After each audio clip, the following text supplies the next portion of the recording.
Hi, welcome back to That's Entertainment, the weekly entertainment show where we look at all the interesting news from last week, this week. Today, we're in Cannes. More news on that shortly. There's good news from Disney and Marvel, with Black Widow doing great numbers at the box office around the globe, despite debuting simultaneously as a home premiere title on Disney+. As reported by Deadline, the film outperformed industry expectations and delivered a global weekend box office of $159 million. Not surprisingly, just over half the revenue came from North America, where the film took an impressive $80 million at the box office. To put those numbers into context, Fast and Furious 9 debuted around $10 million less than that earlier this year. Advanced ticket sales of Black Widow are the best of the year so far, and perhaps more significantly are ahead of such pre-pandemic Marvel titles as Spider-Man: Homecoming and Doctor Strange. A significant proportion of those choosing to watch the film on the big screen are paying for a premium cinema-going experience, with IMAX and premium large format screens accounting for 30% of the tickets sold so far. So again, premium experiences are going to be very important after the pandemic. The cinemas that are focused on making sure that they have Dolby or IMAX screens or 4K are the ones which are going to draw the largest crowds. Significantly, it's not just Black Widow that is performing well in cinemas, as Deadline noted. For the first time since the pandemic hit in March 2020, the total domestic box office has finally exceeded $100 million over 3 days. At $117 million, it's the biggest we've seen for US and Canada since President's Day in 2020. In addition, this weekend is very close to what all movies grossed during their corresponding weekend in July 2019. Essentially, it's the big indicator that exhibition is back to some kind of normalcy, even if only 80% of the US and Canadian theatres have reopened. Around the world, the best performing territories are Korea, where Black Widow's opening day was the second best of 2021, and the UK, where the film took $1.7 million when it opened on Wednesday, despite 26 million Brits watching the Euro 2020 semi-final. The international appeal of football was expected to have a greater impact on Sunday's box office numbers, with both the Euro and Copa America finals being played. As Deadline noted, there's little doubt these will have an impact, particularly in England, Italy, and Brazil. However, there is still a general optimism that European box office numbers will build on the success of the previous weekend, which saw France on par with numbers from 2019, with 3.5 million tickets sold from Wednesday to Thursday, and Spain delivered its biggest weekend since the start of COVID, with 612,000 admissions. Other great news internationally is Black Widow is yet to open in various key territories where Marvel movies usually perform very well. These include China, Peru, Chile, the Southeast Asian countries of India, Taiwan, and Malaysia. But the biggest news, or shocker, was the decision by Disney to release just how much they earned over the last weekend, including the results from Disney+. Subscribers paid an additional $60 million for the privilege of watching the film at home, which led to Disney claiming that Black Widow made $215 million in its opening weekend. That's $80 million from the box office in the US, $78 million from the overseas box office, and the $60 million that came in from Disney+. Obviously, what these figures don't reveal is just how much money the studio made in total, as those box office takings will have to be split between Disney and the cinemas showing the film. One thing we know for sure, though, is that they kept every cent of the $60 million that came through Disney+. As a rough rule of thumb, the number that would need to be doubled, so to $120 million in order for Disney to recoup the same value if they'd made that money through the cinema. So cinemas could be looking at a potential of $120 million in lost ticket sales, to say nothing of the lost revenue for their far more profitable concession sales, the idea of selling popcorn and candy where cinemas make the majority of their profits. Anthony D'Alessandro has been crunching the numbers in hope of revealing the impact that the film's availability on Disney Plus has had on its US box office results, and his findings are quite shocking. Black Widow took a big fall on Saturday, earning $23 million, which next to its Friday, including Thursday's previews, numbers represents a 41% drop.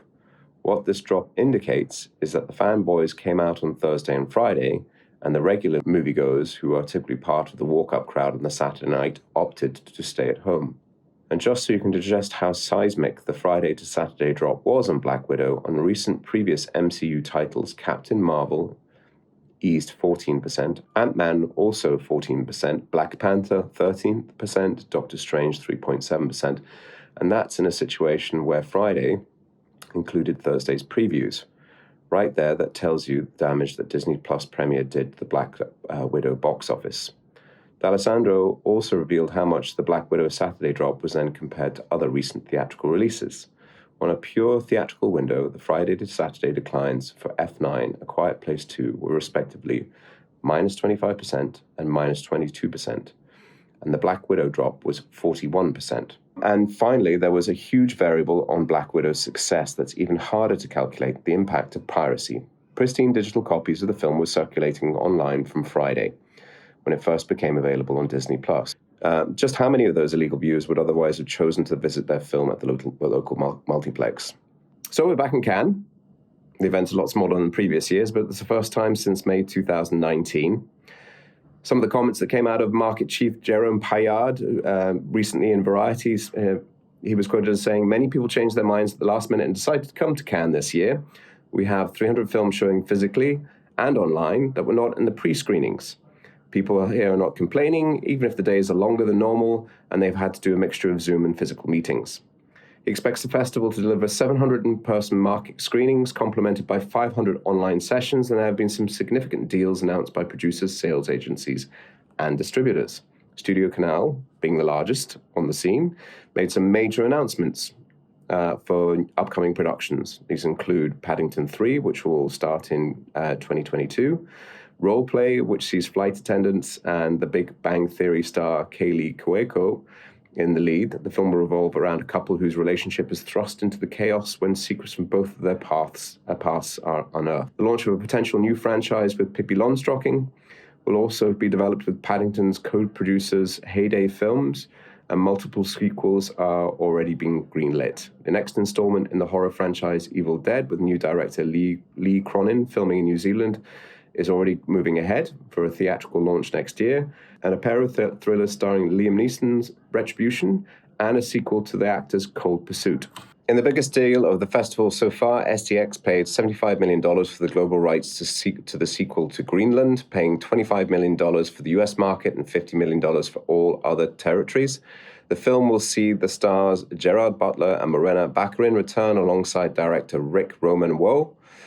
STX had great success when they released the original Greenland during the global pandemic, and putting together a successful strategy that saw the film debut theatrically in some territories and on PVOD on others, with Amazon Prime either making it available to their subscribers soon after or debuting it in some countries.